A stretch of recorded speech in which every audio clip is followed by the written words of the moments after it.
পাঁচ ওয়াক্ত নামাজের রাকাতগুলো বলে যায়। ফজরের নামাজ মোট 4 রাকাত, প্রথমে 2 রাকাত সুন্নত, তারপর 2 রাকাত ফরজ।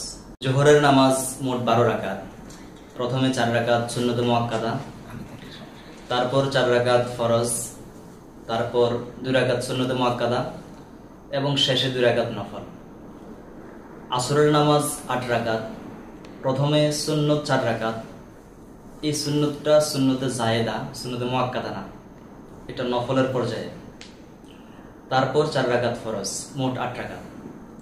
মাগরিবের নামাজ 7 রাকাত, প্রথমেই 3 রাকাত ফরজ, তারপর 2 রাকাত সুন্নতে মুআক্কাদা, তারপর 2 রাকাত নফল, এই হলো মোট 7 রাকাত।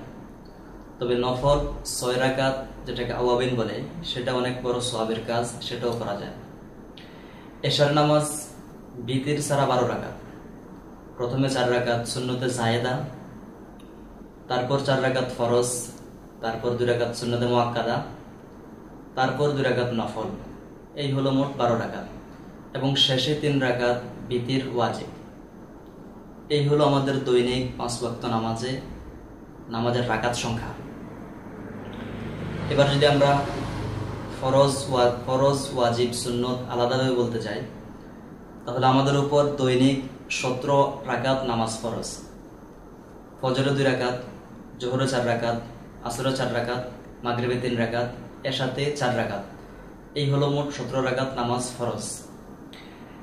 এবং দৈনিক 12 রাকাত সুন্নতে মুআক্কাদা।